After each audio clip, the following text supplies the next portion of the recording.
பிள்ளையார பந்தான நம்புறேன். கள்ளங்க விடாம இல்லாம இருக்க யாரும் அது பிள்ளையார் மாதிரியா சொல்லுப்பா. மேடம் எனக்கு ஒரு ஹெல்ப் வேணும் மேடம். என்ன ஹெல்ப்புப்பா வேணும்? வீட்டுல ரொம்ப கஷ்டமா இருக்கு. சரிப்பா, நான் என்ன பண்ணணும் அதுக்கு? செடி வேணும் மேடம். இது ஊராமுட்டு செடிப்பா, கோயில்ல இருக்கிறது.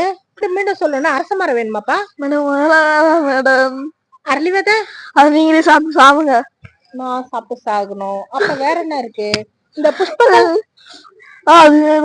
புஷ்பங்கள் இங்க விலை போட்டு ரொம்ப காஸ்ட்லியா வச்சிருக்காங்கப்பா. கோயில் நிர்வாகியை தான் கேட்டு அணுகணும். இப்ப நம்ம பண்ற ஹெல்ப்னா வேணா திருடலாம்ப்பா.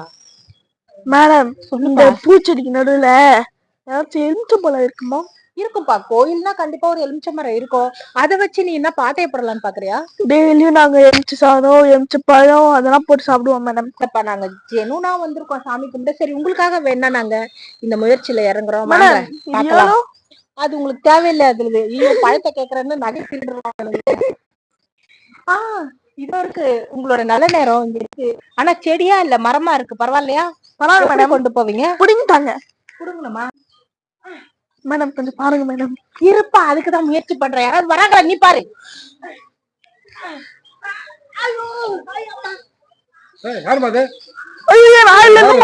களவாணி பையில சும்மா இருந்தவள செடியை திருடு பழத்தை திருடுன்னு ஐயோ